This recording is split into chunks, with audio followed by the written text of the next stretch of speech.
Explain the judge's ruling. It was a convoluted hearing, all the financials. The bottom line, though, will Robin be getting out today? She won't be getting out today because at this point, the judge has just ruled that she's met her burden to show $380,000, but she still lacks $20,000 in proof of clear funds.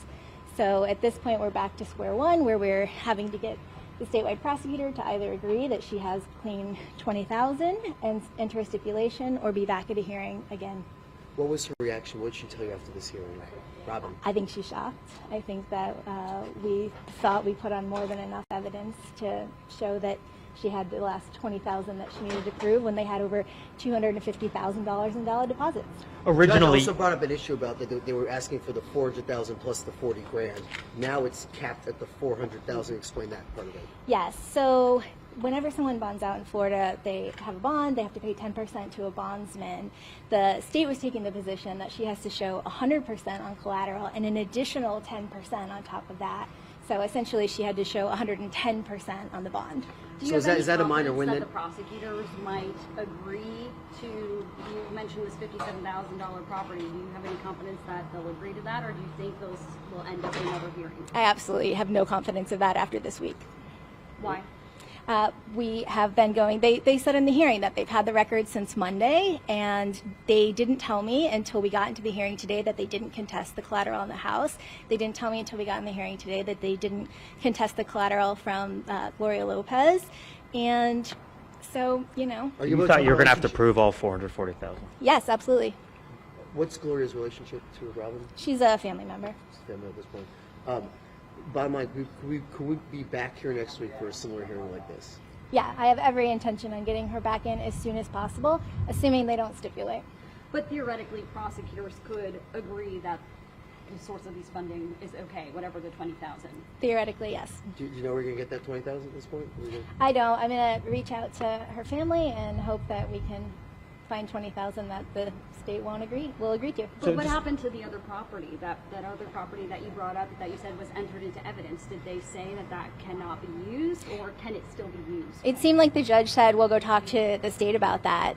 So I would have hoped that the judge would have looked at the property and considered if it met the 20, but he said for us to go talk to the state about that and see if we can use that to prove our last 20. Can you tell us about that property? Is that a property that Robin, Severance Lopez, and Marcos sold together? Yeah, so they bought the property, I believe it was in March of 2018, and then they sold it in 2023. And so we had the statement showing that they sold it and what they were going to receive in their account. We had the account statement showing that they in fact received that in their account. Okay. But what did you make of the testimony from the HSI investigator? I mean, he basically said there was no commingling, at least for the last 18 months. Yeah, I was really happy with his testimony on cross. He admitted that there's no commingling whenever we know that there is no evidence of that.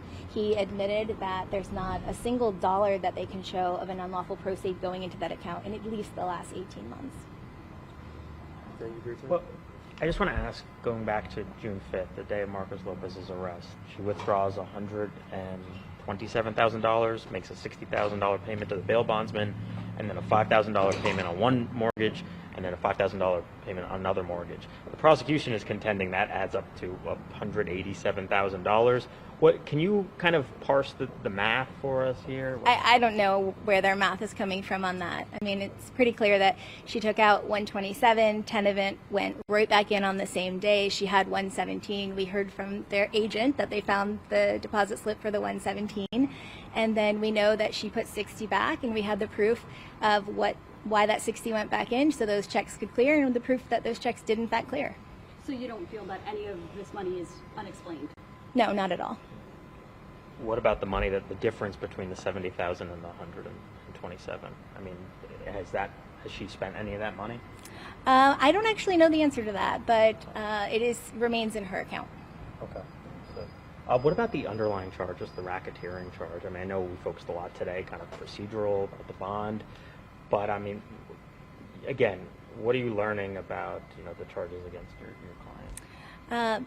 So I think the case looks incredibly weak. I think that the weight of the evidence against Robin is abysmal. There is nothing showing that she joined any conspiracy to commit any racketeering activity. Does she think Marcos Lopez is innocent of the accusations against them? I don't know what she thinks about that. She's not had the benefit of seeing the affidavit yet, unfortunately.